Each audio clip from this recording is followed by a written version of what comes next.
guys. Welcome to the Start Marketing Podcast. This is episode 2. This is Joe Sanders at the helm. It's great to be with you. Thank you so much for listening. I really appreciate it. So today we're going to start going through the 5-step process that I laid out in episode 1 that I also laid out in my book, Stop Posting, Start Marketing. The 5 steps that I have listed here that I've used, I didn't come up with these just because I woke up one day and I said, coconut hit me in the head and I decided that this was something I wanted to do, or because I'm the smartest guy in the world and God's gift to marketing. Far from it, guys. These steps formulated from years and years of working on digital marketing campaigns, as well as being rooted deep in classic marketing theory and classic marketing techniques that successful businesses have been using for decades, whether they were using digital marketing or not, whether it even existed. These techniques that we're going to use are going to be universal. So today we're going to talk about step 1. So let's run through the 5 steps. So just get everybody caught up. So the 5 steps to digital marketing success.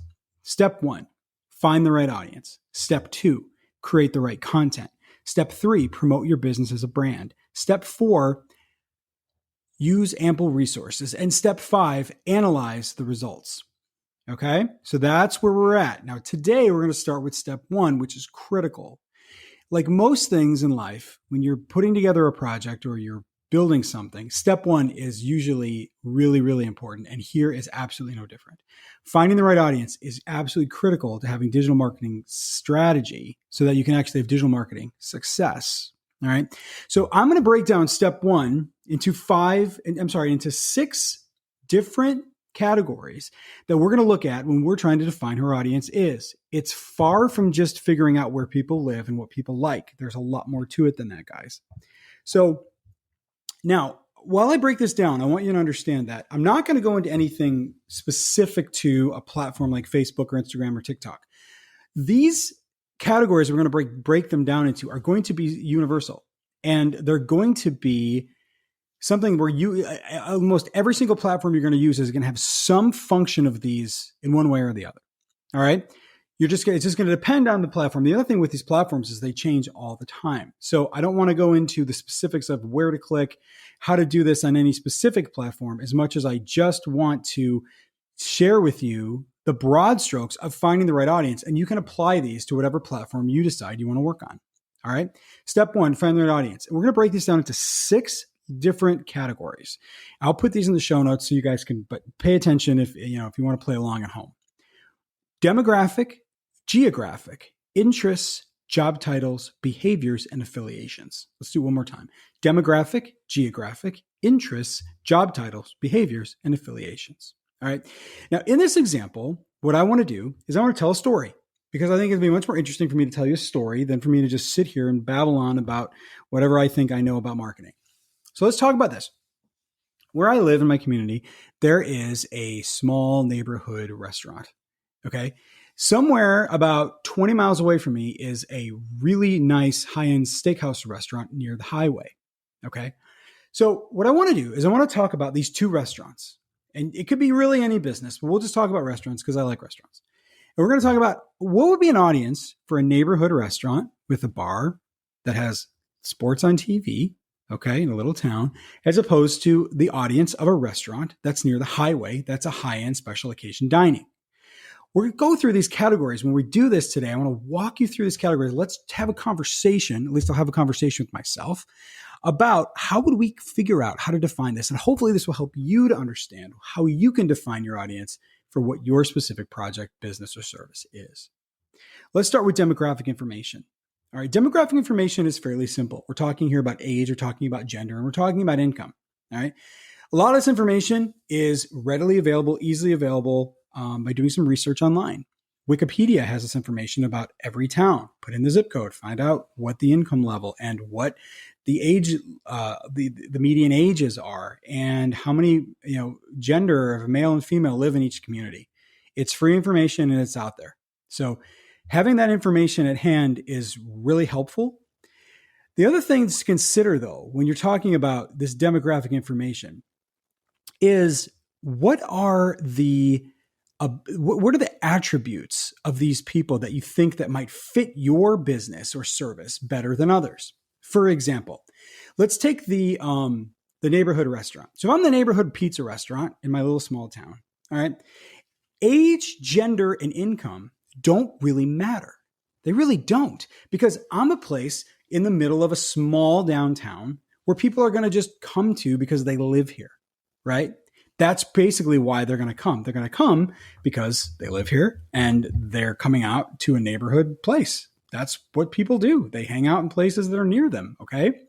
Now, if I'm the steakhouse near the highway, I have a completely different audience I need to reach, because nobody's really, first of all, I'm not in a community. I'm not in a neighborhood, all right? So nobody's really going to be like walking there or stopping by, right? The other thing with mine is that I'm going to be a high-end special occasion dining. So I'm a high ticket price and I'm accessible by the highway. In that case, I really need to play into these games of age, gender, and income. So while the neighborhood pizza place says the age, well, I really don't have any affiliation to age. I have families, I have older couples, I have young couples, I have single people, they all eat here. The high-end steakhouse, no, I'm not looking really for anybody under 25. If you don't have 25 and you don't have a job, you probably can't afford to eat here. So right there and there, we can take that away and say, boom, we're really not going after anybody under 25. The other thing about the steakhouse is they might say, we're really more of a place that's 25 to 55. We're really modern and we have we're into like foodies and things like this. We really have people that are kind of over 65, might be a little old for us. So maybe they're going to be 25 to 65. All right.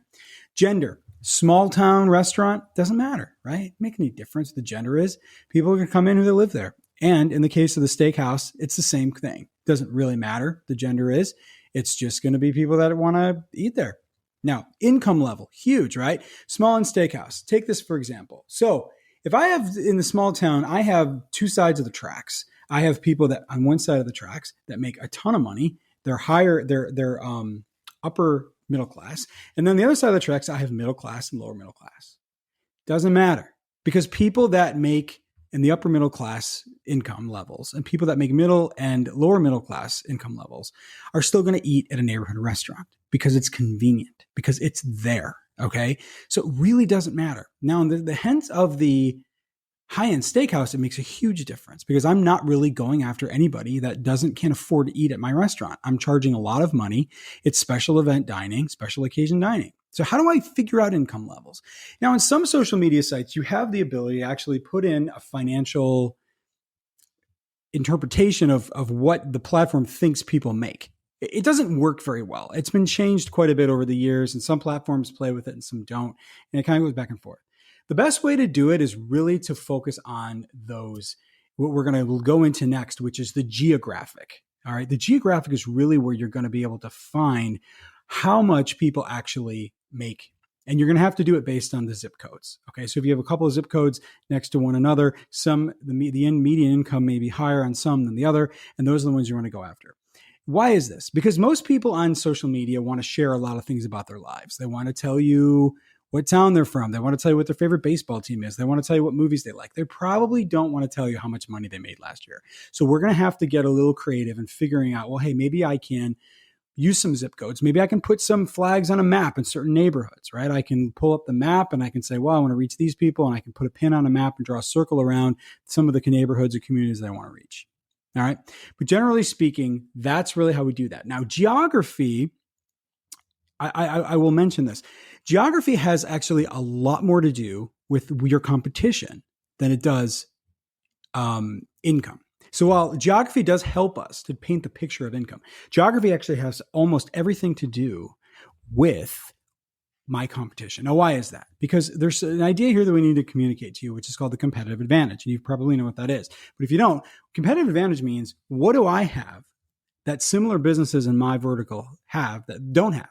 So if I have a high-end steakhouse, if I'm a high-end steakhouse, right, and I have a huge outdoor patio, then during the summer and spring months, in Chicago anyway, I have a competitive advantage over them, because maybe the other high-end steakhouse nearby doesn't have outdoor seating. That's a competitive advantage. And if the other high-end steakhouse near me has, oh my gosh, I don't know, a VIP lounge that you can reserve, and the other one doesn't, well, that's a competitive advantage for them. Understanding what the competitive advantage is when you're marketing things is huge, because that tells you how far you should be marketing out. Okay. So let's go back to the example of the neighborhood restaurant. If I'm working on geography for this restaurant, okay, I'm not really concerned about any other businesses in the area because I'm in a small town and there's really not that much competition in the first place. So my geography is going to probably be set about 5 miles around my building. That's pretty much as far as I need to go. I'm not that big. I'm in the neighborhood. That kind of stuff is really where I want to be. Now, if I went, now some of you might argue that, well, I can market to all the people 5 miles around my building, but I can also market to 10 or 15 miles around my building too and bring some of those people in. Well, you could, but that depends on what your competitive advantage is to the people that live outside of your core center. Okay. So let's say you're a pizza restaurant in this little small town, but you have a major competitive advantage.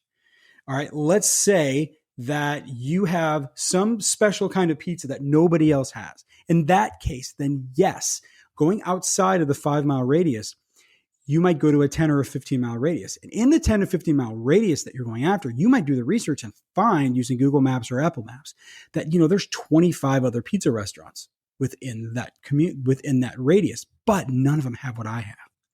If that's the case, then when you're marketing, you're focusing on the competitive advantage that the other places don't have, because people need to understand if they're going to drive past 2 or 3 other businesses that are exactly like yours or similar to yours, why they're going to do that.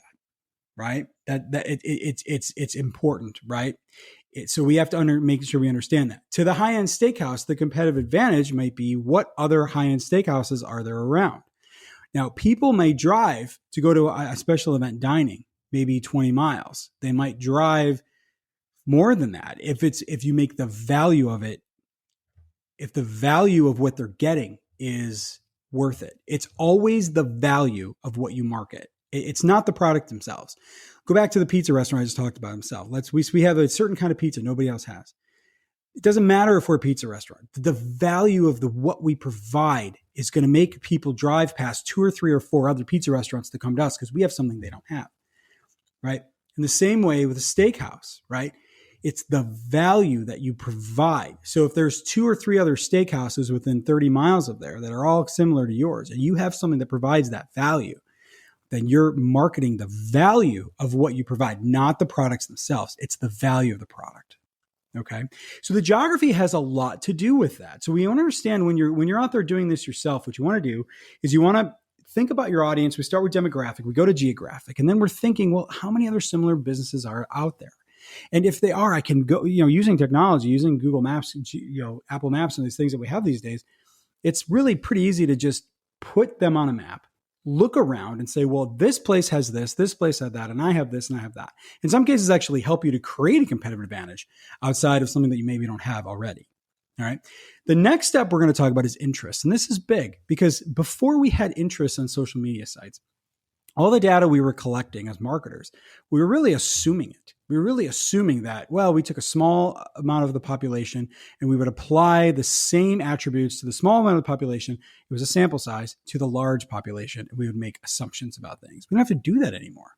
Now we can actually just go on any digital marketing site that we like and higher level functions, depending on which one we're using, but we can find people that are interested in what we're looking for. So how do we do that?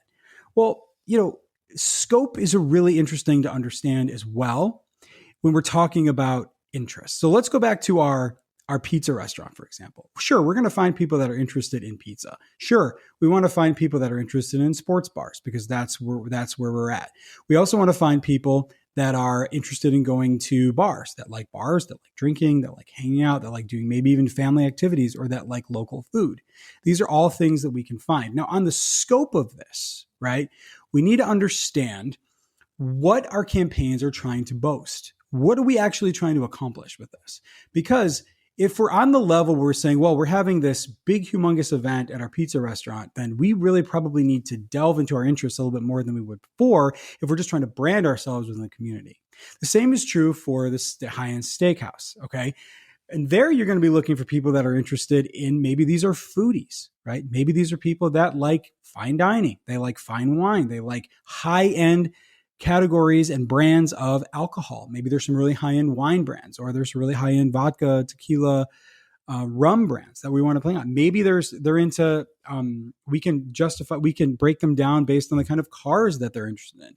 or the kind of places they like to vacation. You can really start to narrow people down. Not necessarily just, might not necessarily be able to choose, oh, I like a high-end steakhouse, but you may have to play with your interests a little bit so that you can actually find the people that you're looking for. And scope is the same thing. Around Christmas time and around Valentine's Day, the scope of the marketing programs that you might be running might be much bigger and much wider, because this is a time when people are paying attention and saying, well, I need to go out for Valentine's Day. I want to take my corporate partners out for a nice dinner, right? So the scope of what we're doing is based on kind of what we're trying to accomplish. The interest that we're looking on can play into that, but we need to really play into and just get inside our customer's head and try to figure out what are these interests that these people might be interested in, that they might actually want to come see me. Now, there's kind of two different kinds of interests on this. There's broad interests, and then there's more specific interests. For example, let's say that I'm looking for parents. Let's say that I'm doing an event at one of my restaurants and I'm looking for parents. Well, I can choose parents as a general interest or a general demographic. They might put that in there. But I can also find moms with preschool children. So parents would be the general, and then moms with preschool children would be the more specific. Basketball is a general term. If I'm showing basketball on TV, I might be looking for people that like basketball, but I also could search for LeBron James if there's a playoff game on and maybe he's playing, right? We can break all of our interests down from general to more specific. So we work backwards with this and saying, well, we're looking at our geography, right? Looking at our interests, our geography, and our demographic. Now, this plays into another big one, which is behaviors. Now, behaviors are really interesting because behaviors are based on what consumers or users on digital marketing campaigns are actually doing, right? A lot of marketing people and a lot of sort of like entry-level marketing campaigns miss a lot of this. Behaviors are really based on what people are actually doing. How do they know that? Because the news for you guys, digital marketing channels are watching you and they're paying attention to what you're doing. And not just when you're on their site. You might go to a site and there's this thing called a pixel, and there may be a pixel added to a website. This is why if you're on Expedia.com and you're looking for flights to Las Vegas, and then you go over to Facebook, you see ads for flights to Las Vegas. That's because they're tracking you. So they know. Now, if you do that, then you might be put on a list of somebody who's looking to, who might be traveling soon. That's a behavior. I like to travel because I'm always looking at Expedia. They might put you on that category. All right. Now, back to our restaurants example, if I'm always leaving Facebook and I'm going to the Food Network, or I'm going to Gourmet Magazine's website, or I'm looking for something along there, and I'm doing other things on Facebook and Instagram that are showing them that maybe I'm a foodie. Maybe that's me, right? Now, so that's a behavior you can pull. The other thing you can pull from there is if I'm the owner of either of these restaurants is, well, hey, these are people that are likely to go out to dinner. Well, how do they know that? Well, if you're going from Facebook to OpenTable all the time, then you're more likely to be going out to dinner. So those are things that you want to take into consideration. Those are behaviors. Those things are the things that you can actually pull in. So now you can work on somebody's behaviors of somebody. All right. So what are they tending to do based on their activity? What are they visiting on Facebook? Where are they messaging other people about? What are they leaving Facebook? Where are they leaving Instagram? Are they leaving LinkedIn? Where are they going? What are they talking about? You take the behaviors, you wrap that up with, well, here's what these people might be interested in. You wrap that up with, where do they live? And what are the other competitive businesses in my area that I may have a competitive advantage over or not?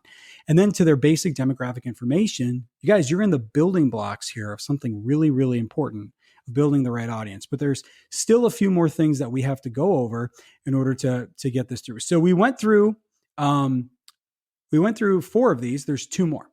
One, the fifth one here is going to be job titles. The job titles is interesting because job titles helps when we're searching for somebody that we want to get into a specific industry with. So let's say, back to our pizza example, if I am either of these restaurants, and let's say I'm trying to run a campaign where I want to doing catering.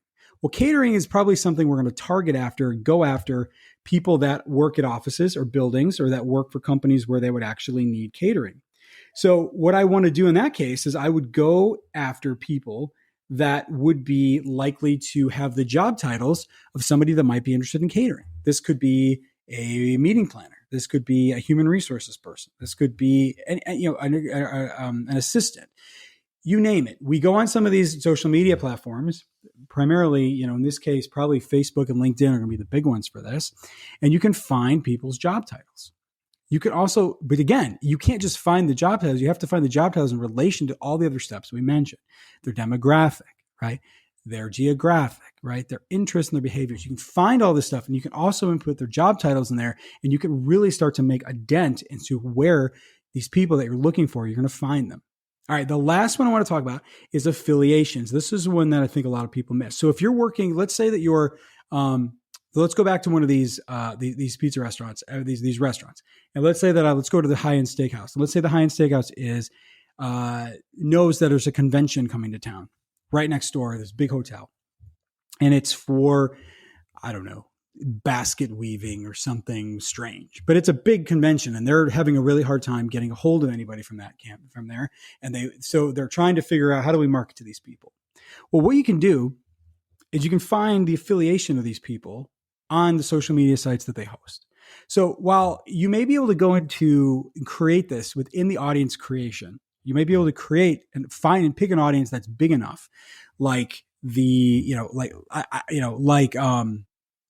National Golfers Association or the National Handyman Association. That might be big enough, but other things that are smaller may not be. And you may have to get a little more creative. So what you do is, instead of trying to find everybody that's interested in basket weaving for this convention, what you do is you get their email addresses. You go to the convention, you buy their email addresses, and then you upload those email addresses to your social media site. And then you find the people that are on the social media site affiliated with those email addresses, and then you market to them directly. The other thing you do is you find those associations. There might be a Basket Weaving Association of America, and you might be able to market to them. Twitter is great for this because you can market to anybody that's following any page. Okay. You can also, let's say that you had a campaign you were running. This is called cross-platform affiliations. Okay. Cross-platform affiliations is where I created a campaign that I'm running catering for one of these high-end steakhouses that I'm working for, or even the little pizza place in the neighborhood. And I found all these people on LinkedIn who fit the bill. They meet the job titles, the interest, geography, all the things I'm looking for. But I still need to market to them in a couple of different ways. So one of the things that I would do is I could take all the email addresses, I can download the email addresses from people that are on my LinkedIn list, and I can upload them to Facebook. I can upload them to Twitter. And then I can create campaigns specifically for those people. So now I'm doing affiliations by finding people who are affiliated with specific organizations, but I'm also doing cross-platform affiliations. So now I'm actually taking affiliations from one site, moving them to another site or another platform. Okay. And thus, if those are all the major ways, I mean, if you're working all those angles, guys, let me tell you, you're really going to have some success, and you're going to be avoiding loss. Now, what does loss mean?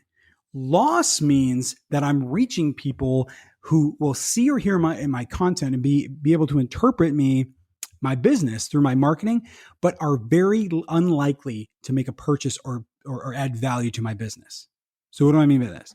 Well, let's say that you are working for one of these restaurant companies, and let's switch it to being let's keep it with the steakhouse. Let's say the steakhouse near the highway says, "Oh, I want to buy advertising on the radio." So they go to the radio and they buy a radio ad. Well, they can reach the entire Chicagoland area or the entire metropolitan area that they're at. But by buying that, they're reaching maybe 60% of what they're reaching is people that they know fit into where they want to reach. But 40% are too far or the wrong economic status, socioeconomic status. The only way for them to buy the radio ad is to blanket all of those people. So they're getting everybody they want, but they're spending 40% of their dollars on a loss. Okay, digital marketing is typically, you can avoid loss by working these things that we went through: demographic, geographic, interest, job titles, behaviors, and affiliations. And so instead of having 40% loss, I mean, this is how you used to buy media, right? You can have like a 5% loss where, yeah, I'm reaching all these people that I want to greet. And there's probably 5 to 10% of them maybe don't really are outside of my target audience in one way or the other. So the trick to this is to finding the right audience so that we don't have as much loss. The beginning of this whole thing, now that we went through this, and I'll say it again: demographic, geographic, interest, job titles, behaviors, and affiliations. Now that you know this, you guys, you're in such a great spot because you've now come to the point where you can start doing step 2, which is creating content. A lot of times, marketers, business owners, and people that do this for a living want to start with content all the time. They want to say, well, I think your business is great. So here's what the kind of content we should create. But you really shouldn't do that because you can't create content unless you know who your audience is. So if you go through all these things, let's take the high-end steakhouse on the highway goes through this, and the little neighborhood restaurant goes through this, and they go through it for their regular Monday through Sunday customers. They also go through it for catering and other catering clients. Okay. What are they going to have here? They're each going to have two separate audiences that now they can create specific content for, but they started here. So now that they know who the audience is, and again, down the line in this podcast and through the 5 steps, if you read the book or whatever, I'm going to show you how we can actually calculate how much money we need to spend to reach these people and how we figure out CPMs and things like that. But in this case, this basic example, I am this little tiny neighborhood restaurant, but I know who my audience is now. And I know who my secondary audience is, this catering audience. I know who they are. I know how many there are. I know where they are and I know how to get to them. Same thing with a big high-end steakhouse that may have a bigger budget. Well, they're like, well, I know who my audience is. I have my special event audience, people that are coming here, and I also know who my catering audience is. And in some cases, you may have 3 or 4 or 5 audiences. I mean, you can have as many audiences as you want. But now that you know who they are, now you move on, and we'll do this in the next episode. We'll talk about content. We're going to talk about what kind of content to make to the audiences that you've actually defined. All right.